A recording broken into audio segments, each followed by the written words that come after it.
The music drifted through the Los Angeles Hills mansion like a miracle made of sound. Charles Reed stood frozen in the doorway of his home office, watching something he'd been told would never happen. His 6-year-old daughter, Lily, who had never walked without her walker, never spoken a full sentence clearly, never moved without pain from her cerebral palsy, was dancing, not just swaying, dancing. Her small hands were raised above her head, her usually rigid body moving with a fluidity he'd never seen before, and holding her up, spinning her gently across the soft white marble floor, was Sophia Lane, the new maid he'd hired just 3 weeks ago. The 26-year-old woman had Lily in her arms, supporting her weight completely, but making it look as if Lily were floating on air. "I'm flying, Daddy!" Lily's voice rang out clearer than he'd ever heard it. "Look, I'm flying like Mama." Charles's knees buckled. His wife, Evelyn, had been a dancer before the car accident that took her life 2 years ago. She used to whisper those exact words to Lily. "Someday, my love, you'll fly."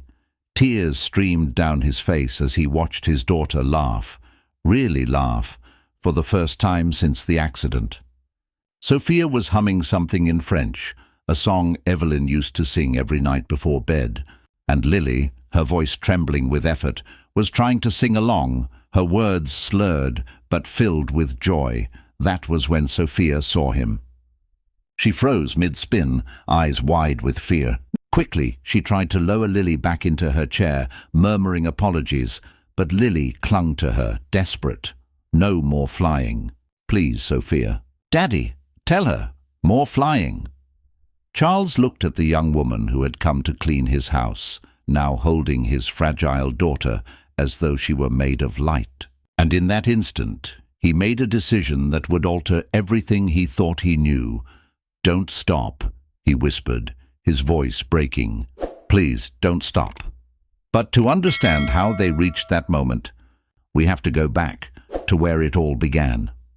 3 weeks earlier, Charles Reed sat in his glass-walled office overlooking Griffith Park, interviewing his 47th housekeeper in 2 years.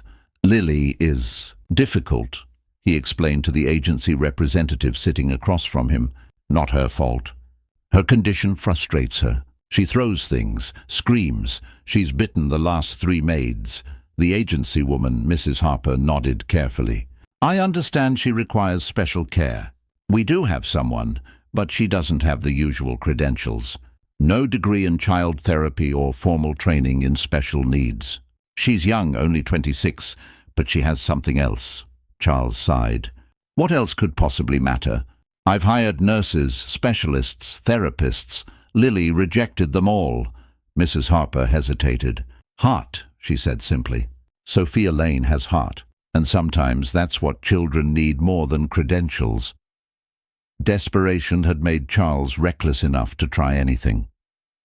Sophia arrived that following Monday morning, carrying a small, worn suitcase and wearing a modest blue dress that had clearly been mended several times. Charles's first thought was that he'd made a mistake. She looked barely out of college, her hair tied in a neat braid, her smile nervous but kind. "Mr. Reed?" she said, extending a hand. "I'm Sophia." "Where's Lily?" "Not tell me about her condition. Not what medications does she take. Just, where's Lily?" "She's in her room," Charles said. "She doesn't come out much anymore." "May I meet her?" Charles led her down the long corridor lined with framed photographs, Evelyn twirling on stage at the Broadway Theatre District, teaching at the Westlake Conservatory of Arts, holding newborn Lily with tears in her eyes. He had kept every single one of them up. It was his way of pretending she was still part of this house. When they entered Lily's room, it felt less like a bedroom and more like a medical ward: wheelchair, walker, specialized bed, therapy equipment. And in the center sat a small girl with twisted limbs and eyes full of exhaustion and anger. "Lily," Charles began gently, "this is Sophia." "She's here to—" "Go away!" Lily screamed. The words were slurred, but the meaning hit like a knife. She hurled a book across the room, missing Sophia by inches. Charles started forward, But Sophia didn't flinch. She stooped, picked up the book and looked at its cover, a worn copy of the Nutcracker. "You like ballet?" she asked softly. Lily froze. No one ever asked her that. They asked about pain, therapy, progress, but never ballet. Mama was a dancer. Lily mumbled, her words hard to understand. So was I. Sophia whispered. Charles blinked. "You were?" Sophia's gaze softened. Before life happened. Before I needed a job more than I needed to dance. But you know what? The dance never really leaves you. It just finds new ways to move. Lily stared at her, eyes narrowing, studying this stranger who spoke about dance like it was something alive. "I can't dance," Lily said. "My legs don't work right." "Says who?" "Everyone." Sophia sat on the edge of Lily's bed, something no one had dared do before. "Everyone is wrong," she said simply. "Dancing isn't about legs. It's about heart. And from the way you threw that book, I'd say you've got plenty of that." Charles stood in the doorway, unable to move. Something unseen had shifted in the air. He didn't know it yet, but this moment, this quiet defiance of what everyone said was possible, would change everything. For the first week, Sophia kept mostly to herself. She cleaned, organized, hummed softly as she worked. Charles noticed her grace, fluid, deliberate, even when she was dusting or sweeping. He also noticed something else. Lily had stopped screaming. It was subtle at first. The tantrums became shorter.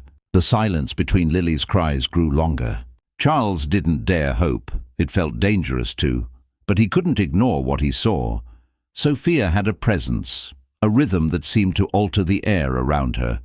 She hummed while folding laundry, melodies Charles half recognized, classical pieces Evelyn used to play while practicing choreography. The mansion, long, cold and still, began to breathe again. Then came the day Charles had to fly to Tokyo for an emergency business meeting. He left Lily in Sophia's care, along with the night nurse, Janet. "I'll be back in 2 days," he'd told them, but the meeting ended early.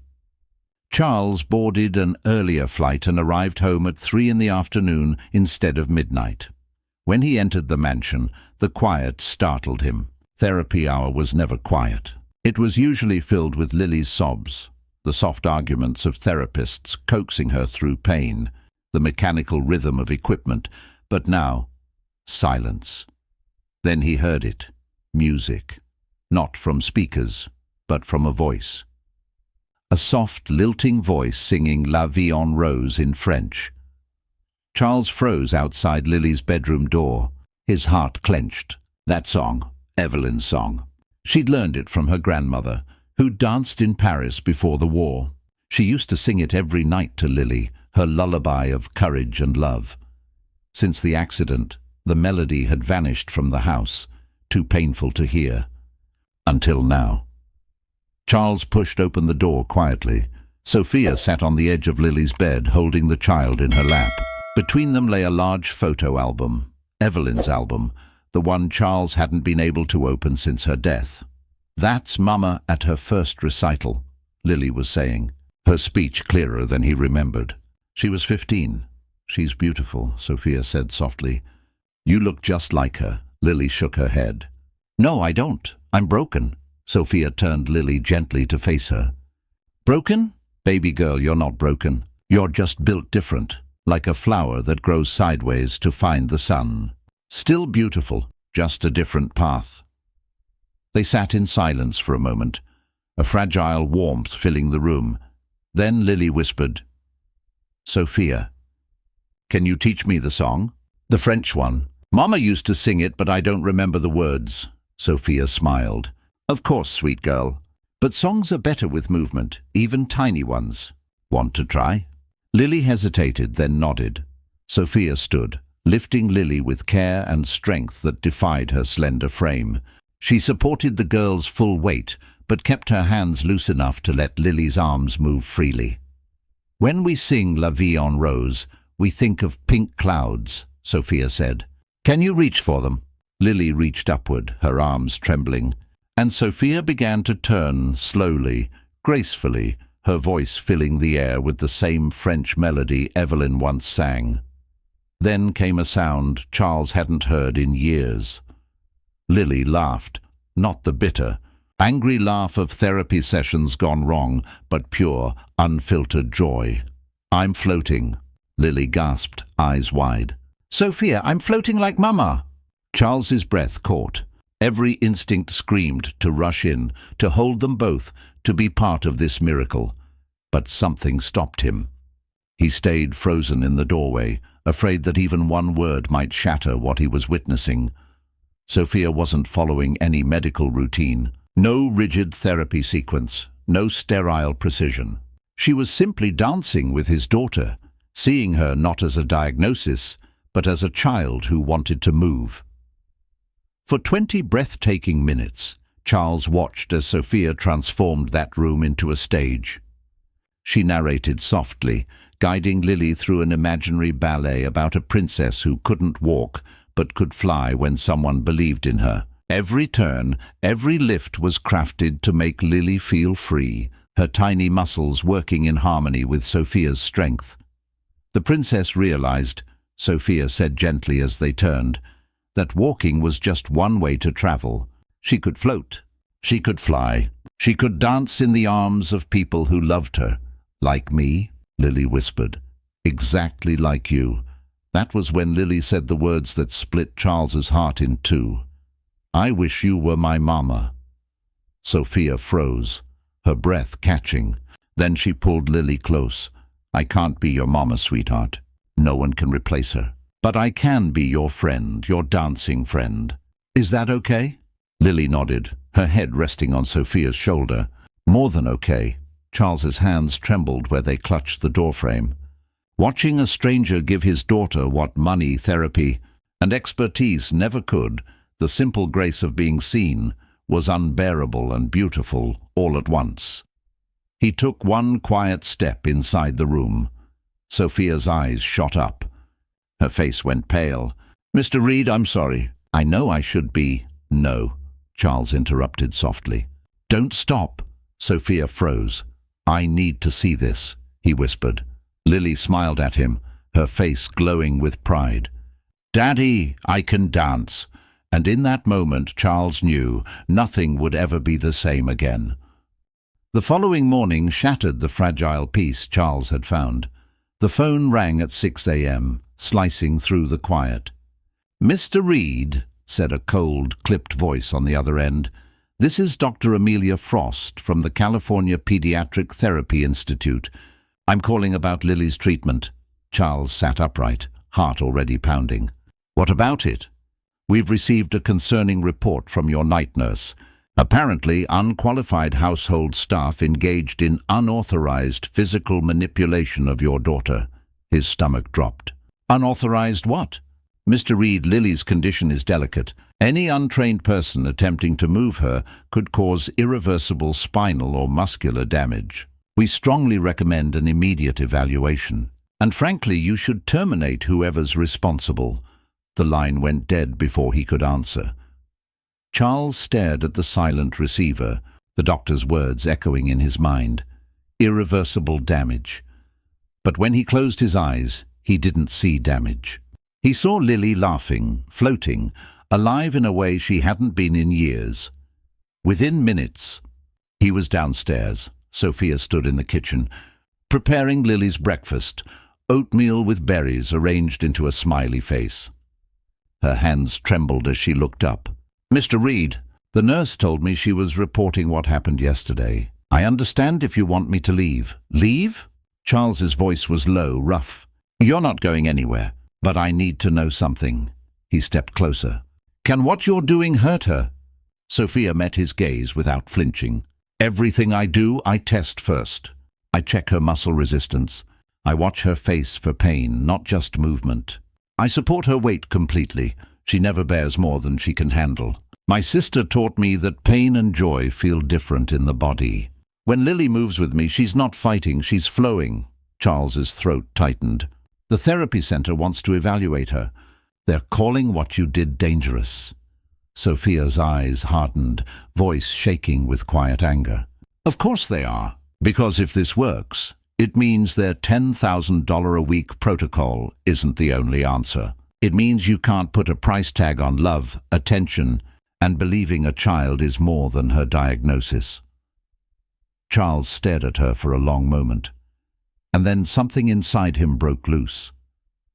That morning, he made a decision that would cost him millions and earn him something far more valuable. He fired the entire therapy team, every specialist who'd treated Lily for 2 years without progress. He called David Cross, his CFO, and said only, "Draft the severance packages today."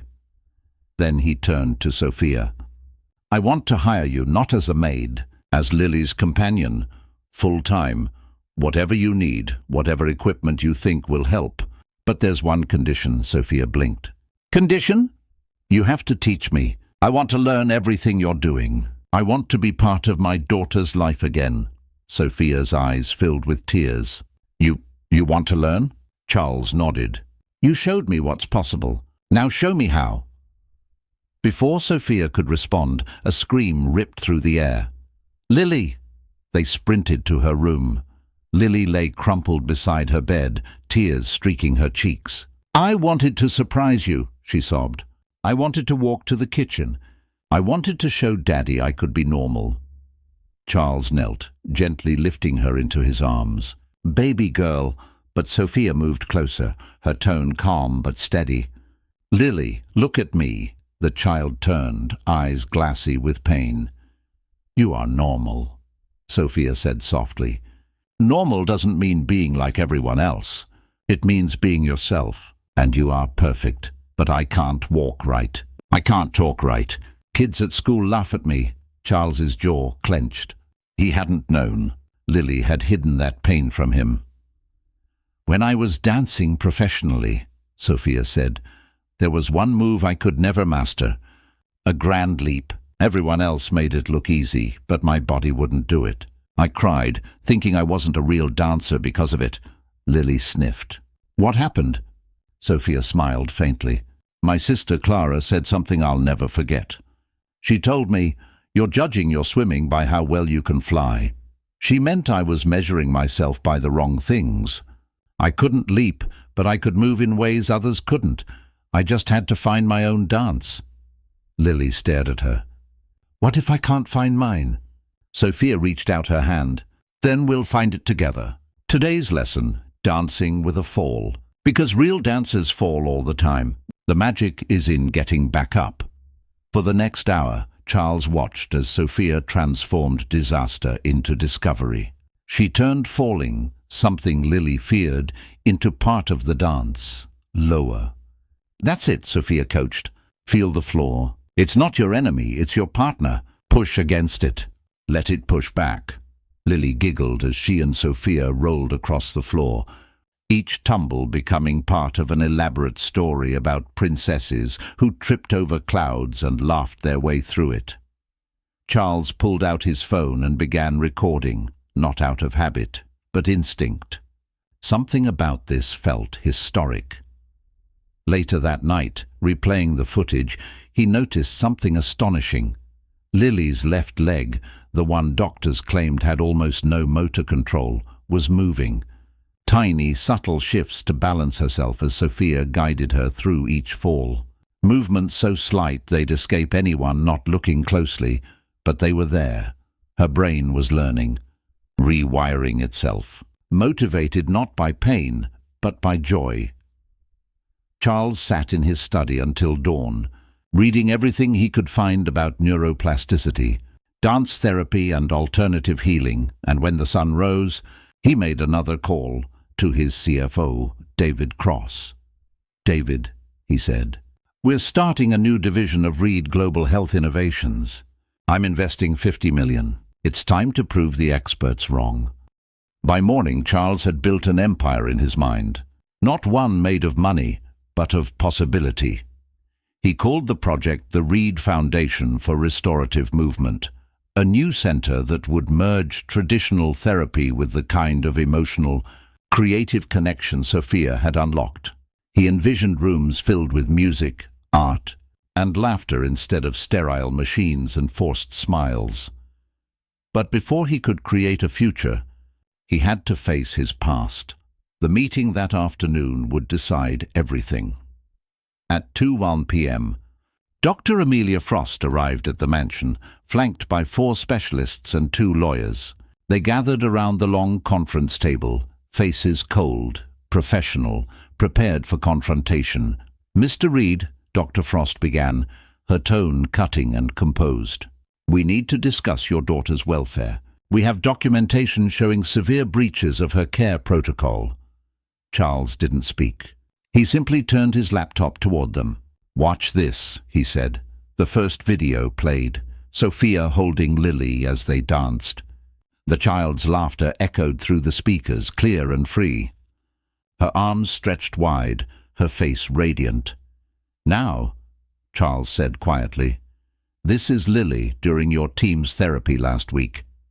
He clicked to another video. Lily's face twisted in pain, her screams audible even with the volume low. The therapists spoke in detached, clinical voices. Charles's voice broke the silence like thunder. "Tell me, who looks like she's being hurt?" One doctor cleared his throat. "Pain is often part of the therapeutic process, is it?" Charles snapped. "Because in 3 weeks with Sophia Lane, my daughter has made more progress than in 2 years under your care. Her speech is clearer. Her left leg moves. She's happy. She wants to try, not be forced to." "This is highly irregular," one of the lawyers interjected. "Your maid has something none of you have," Charles cut in sharply. "Results." The room fell silent. "So here's what's going to happen," Charles continued, voice rising with conviction. "You're going to observe Sophia's methods. You're going to document them. And you're going to help me figure out how to replicate them for other children." Dr. Frost folded her arms. "And if we refuse?" Charles leaned forward. "Then I'll find researchers who won't, because I'm building something new, something that will revolutionize how we treat children with cerebral palsy. You can either be part of it or be remembered as the people who said it couldn't be done." The silence that followed was thick, electric. Little did they know. Someone had been listening at the door. Lily had wheeled herself down the hall in her chair, Sophia just behind her. She'd heard every word. "Daddy?" she called softly. Every head turned as Lily pushed open the conference room door. "Daddy, you're building a center for kids like me." Charles's stern expression melted. "Sweetheart, you should be resting." "No more resting." Lily's words were slurred but firm. "I want to help. I want other kids to dance too." For a moment no one spoke. Then Dr. Frost, who had maintained her professional mask for years, blinked rapidly. "She just wheeled herself here?" Sophia nodded. "With my guidance, yes. But she did most of it herself." Dr. Frost stared at Lily, her voice unsteady. "Mr. Reed, that shouldn't be physically possible, not with her current motor assessments." Charles smiled faintly. "Maybe your assessments were incomplete. Over the next 6 months, what happened inside that mansion would make medical history." The Reed Center for Movement and Healing opened in March. A gleaming modern facility in downtown Los Angeles, glass walls, music rooms, therapy spaces filled with color instead of white. Every child was treated as a person, not a chart. Sophia became the director of movement therapy, working alongside doctors who finally admitted they didn't have all the answers. They started with 10 children. By the 3rd month, there was a waiting list of over 300 families. News crews came. Parents wept. Children laughed. And at the center of it all was Lily, now 7, smiling, stronger, more alive than she'd ever been. She spent her afternoons wheeling through the halls, showing other kids her flying dance. Her story went viral. The video of Lily, still unable to walk unassisted, but dancing with 5 other children of different abilities, spread across the world. In the video, Sophia guided them through a modified ballet, each child moving in their own rhythm, their own way of flight. Reporters flooded the center. "They told us what our kids couldn't do," one mother said through tears. "Mr. Reed and Sophia asked what our kids wanted to do. That simple change changed everything. And then Just when they thought the story had reached its peak, something truly extraordinary happened. 6 months after the grand opening, during one of Lily's afternoon sessions, Dr. Ryan Carter, once a top therapist at UCLA who'd left to join Charles's team, watched her progress with growing disbelief. "Lily," he said carefully, "your left leg strength has increased by over 300%. Your core stability is remarkable. I think you might be ready to try something new." He lifted a small case from the corner and opened it. Inside was a pair of custom-designed forearm crutches, smaller than a walker, requiring more balance and strength. Lily's eyes widened. "Walking? Real walking?" "Modified walking," Sophia said gently, kneeling in front of her. "It's still your dance, just with new partners." She tapped the crutches lightly. "These two will help you fly in a new way." Lily bit her lip. "What if I fall?" Sophia smiled. "Then we'll make it part of the dance." The room fell completely silent. Sophia steadied Lily's hands on the crutches, her own heart pounding. Behind the observation glass, Charles stood frozen, surrounded by his entire board of directors, a dozen reporters, and half the center's staff. "Ready?" Sophia whispered. Lily nodded, breath trembling. "On 3, she said softly. 1, 2, 3. Lily pushed up. The crutches wobbled. Her legs shook violently, every muscle straining. For a heartbeat, it looked like she'd fall. Then, one step, another. Gasps filled the room. "I'm walking," Lily cried. "Daddy, I'm walking!" Charles's vision blurred. He burst through the observation door, falling to his knees 10 feet away. "Come to me, baby girl. You can do it." Lily's face shone with concentration, sweat beading on her forehead. Step by careful step, she crossed the distance between them, until finally she stumbled into his arms. They both broke down, Charles with joy and disbelief, Lily with exhaustion and triumph. "Mama would be so proud," Lily whispered. "She is," Charles choked out. "She always is, and so am I." The story didn't end there. A year later, Charles walked into the same therapy room that had once felt like a battlefield and found Sophia dancing with Lily again.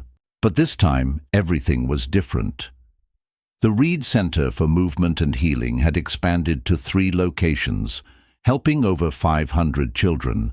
Sophia had become one of the most respected specialists in pediatric movement therapy, publishing studies with Dr. Carter on their integrated approach.